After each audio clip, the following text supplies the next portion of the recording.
모릅니다. 시대가 월떡 다른 풍토로 변변한 이 세상에서 이런 오래된 물기술과 산기술의 가뭇없는 배려 가운데 헤어나지 못하는 제 수동이 참으로 부끄럽습니다.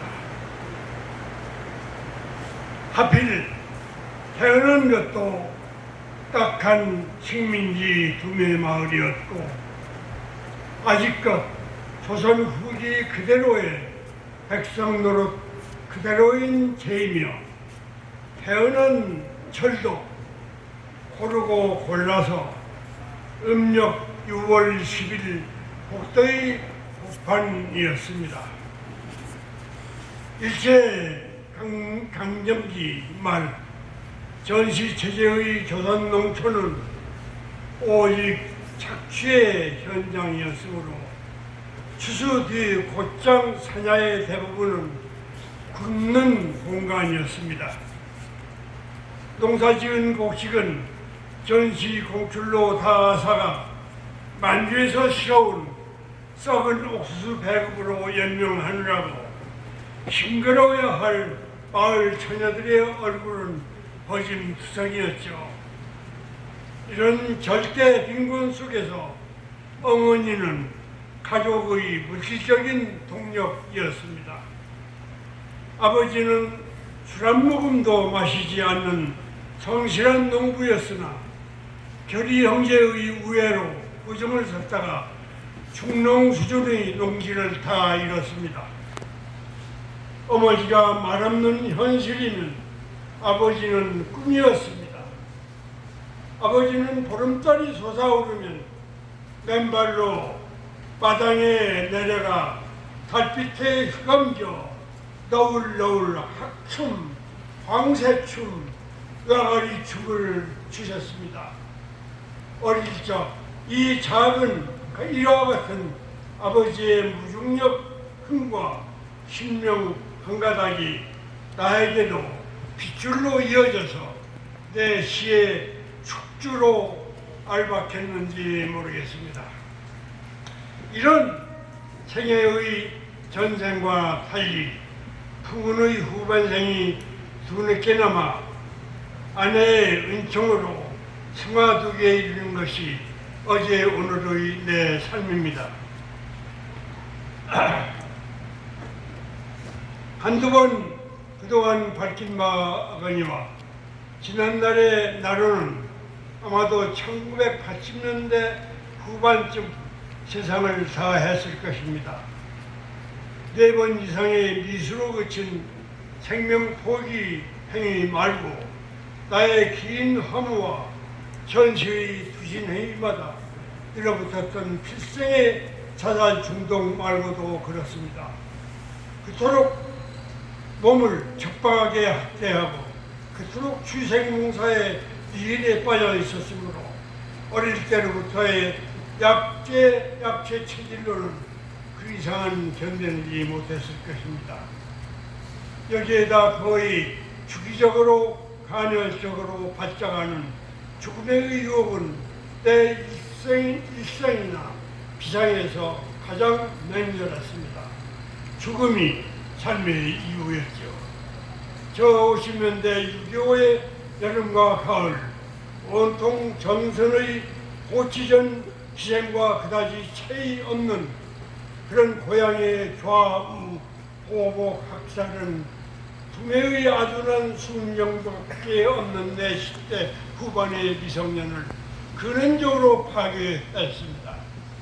그런 운명의 질병이 내 도련한 안가주방에도 그림자를 드리워 전태일의 분신 자살은 늘 내 머릿속을 차지했고 그것은 내 출가의 은사 표본이나 내 시의 고대 형제 200대신으로 내 공안 제1칙이었습니다.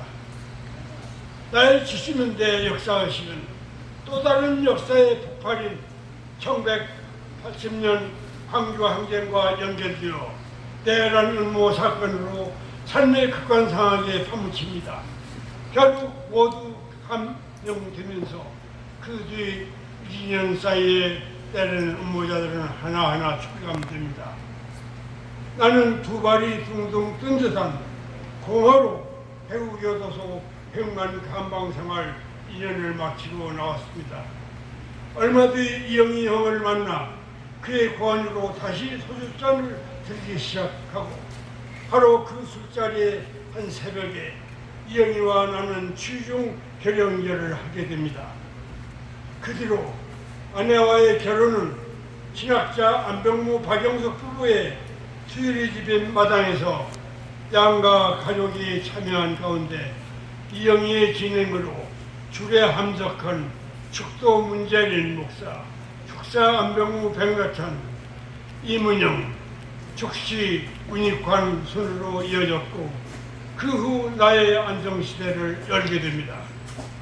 내 유격적인 문학은 이로부터 서재 안착의 문학으로 바뀌었습니다. 아내의 학문 축도와 함께 나에게도 정찰의 미학이 있어야 했습니다. 바로 여기서부터 그곳 마음속 곳 부섭으로부터 시작한 여러 성과들은 결코 나 혼자만의 것이 아닙니다. 아내 옆에서 내 영감은 자주 피사체입니다. 이런 막강한 창조의 환경은 또한 그 안과 함께 바깥의 지평선을 열어냄으로써 지구의 많은 총애를 번동으로 노을로 받아들였습니다. 나의 90대는 그러므로 역설 중의 역설입니다. 죽음과 함께 살고 죽음을 뜻하던 세월과 더불어 살아온 것 전체가 역설 말고는 다른 것이 아닙니다. 이렇게 도달한 내 60세의 오늘을 기념해 주시는 벗들의 이 심심한 우위를 앞으로 차근차근 감당하고자 합니다. 베트남어 까몽은 한자로 은혜를 느낀다는 뜻이라 우리말의 감사보다 더 웅성 깊게 여길 때도 있습니다. 이 정성스러운 은혜를 새삼 느끼고자 합니다. 주제가 죽이고 죽이라고 해서 오늘은 잠시 바다의 파도 이야기만 하겠습니다. 문득 아무 근거 없이 돌아볼 때가 나에게도 있습니다. 앞은 철부지이고 뒤는 철부지가 아니기도 합니다. 앞은 미지의 광야이고 뒤는 고향이기도 하지요. 그런데 이런 호국 가운데서 나는 아주 적막한 수평선 하나가 나의 과거로부터 이어져 오는 것을 발견합니다. 내 고향 앞바다는 노래섬이 있습니다. 겨울이면 서북풍의 맹이로 섬의 소나무들이 울부짖는 소리가 그동안 서해 풍랑으로 죽은 어부들의 원혼이 울부짖는 소리라고 여겨 이런 섬이 노래의 섬이라는 이름이 붙었을 것입니다. 그런 섬들이 군데군데 산지하다가 만바다에 이르러 거기에 고군산 군도라는 여러 인종 피줄의 어촌이 이루어집니다. 일사후퇴 당시 군산항에서 부산항으로 가는 피난선은 두 폭짜리 목선이었습니다. 배 탄 사람들 전부가 심한 멀미로 다 죽어가다가 서해 선유도에 기착했습니다. 우리 부자는 더 이상 멀미가 이겨낼 수가 없어서 며칠 뒤 부산으로 떠나는 비행과 떨어져서 그곳 선유도에 머물렀습니다. 그때 나는 날마다 수평선과 마주했습니다. 나는 수평선 너머의 미지에 또 하나의 내가 있다는 공상을 지우지 못했습니다. 그 수평선이야말로 나에게 이미 생겨난 막연한 수평선과 겹쳐서 하나의 현실적인 변주를 일으킵니다. 그리하여 수평선은 정제된 하나의 선이 아니라 언제나 어디로 가는 마음의 행로였습니다. 최소한 수평선은 가시거리 안에 있기보다는 추상의 저쪽입니다. 그것은 멉니다. 버려야 합니다. 내가 부르면 달려오는 것이 아닙니다. 그리하여 내 먼 곳은 먼 곳으로만 국한되지 않고 내 근처의 시공 또한 내 한계 밖의 완성이라는 총화의 우주 논리로 때마침 전체 물리학의 팽창우주론과도 공교롭게 연계됩니다. 1960년대 상반기 3년간 제주도에 머물 때 제주 해협과 남쪽의 동중국해에 떠있는 근명의 수평선은 너무나 원시적이어서 내 정신의 화의로 지켜 내 몸은 죄수의 연구 표지가 되었습니다. 마치 고대 중국 목자 집단의 일원이 얼굴에 목자 문신을 해서 사이와 거리를 두었던 것처럼 나는 세상으로부터 멀리 일탈하고 싶었습니다. 그럴 때마다 수평선은 나의 미륵이고 나의 메시아였습니다. 수평선은 본디 없습니다. 그래서 아무리 다가가도 더 먼 수평선입니다. 어릴 때 의제를 쫓아가다가 달아나는 의제 앞에서 돌아선 일이 지난 일이 아니었습니다. 나는 수평선 앞에서 한낱 파도입니다. 억교 파도 속 하나의 파도입니다. 사실 내 호는 뭐 1초 하지만 1초는 옛날 일이고 내 진정한 호는 파원입니다. 그래서 파도의 하랩입니다. 이거를 이문구가 한때는 아주 이 파괴의 파자로 고쳐가지고 나를 유신을 파괴하는 그런 앞자리로 그렇게 여긴 적이 있죠. 네, 사실 파원입니다. 앞으로 1초보다 파원으로 불러주시오. 파도는 다음 파도로 나가기 위하여 바로 죽어야 합니다. 파도는 다른 파도와 전신 중돌로 죽어야 합니다. 그러므로 이 생과 사 사이에서 내 생사는 하나의 냉엄한 동사가 되어야 합니다. 어떤 완결이나 어떤 산매도 본원적으로 다 안정상태의 명사, 안녕이라는 정지나 자멸로 끝낼 수 없습니다. 그것들은 하나의 불가피성으로서 불안이라는 생동 안에서 반짝이는 야광 중에 명물 그것이어야 할 것입니다. 바다는 하루에 70만 번 파도칩니다. 바다 전체의 그 억교 파도가 이토록 장엄한 파도치기의 연구활동을 되풀이하는 경이로운 율동이야말로 그 누가 함부로 정의할 수 있는 대상입니까? 바로 이런 파도치기의 자율과 타율, 능과 소야말로 내가 온몸에 뼈마디 울려 받아들일 축복인 것입니다. 여기에서 해탈과 해탈의 육작이 발현됩니다.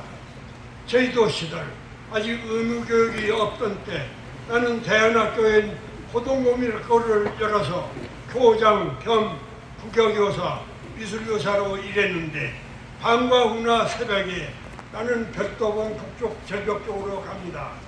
해녀들의 불토를 지나가면서 절벽에 부딪혀 산산이 부서지는 파도 소리가 모든 것을 파묻어 버립니다. 내 한쪽 고막이 멍멍해지도록 그 파도 소리의 폭력적인 위압 가운데 머물러 반나절이나 한나절을 지냅니다. 그러는 동안 내 청각은 파도 소리가 소리로부터 무아지면서 하나의 고요로 되어 나는 지극히 평온한 심성에 잠기게 됩니다. 파도는 난바다 몇 마리를 오고 옵니다.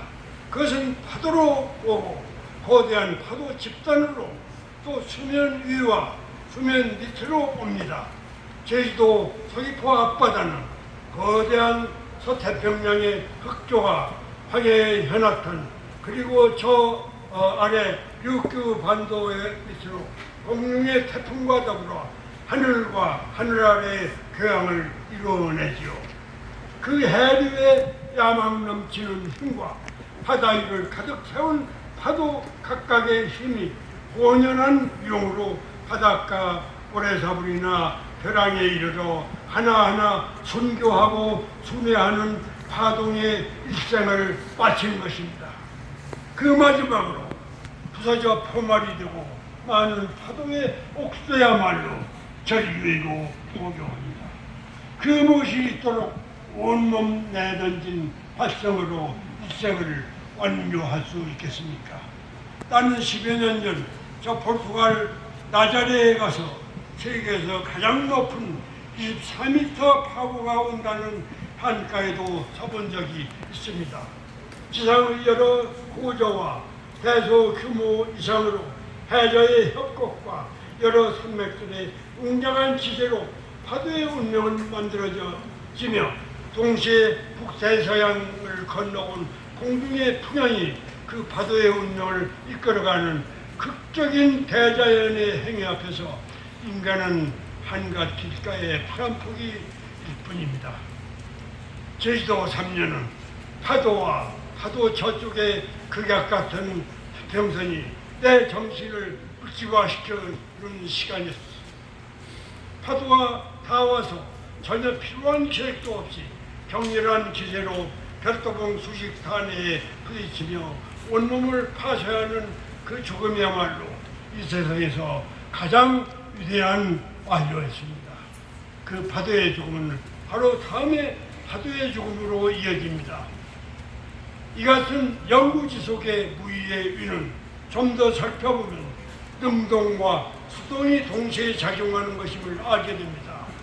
소연화 피동 그리고 추동이 함께 이루어지는 파도마루와 파도이랑의 작동은 어쩌면 세상 만사나 나의 정념 내면에도 그대로 작동하는 것일 것입니다.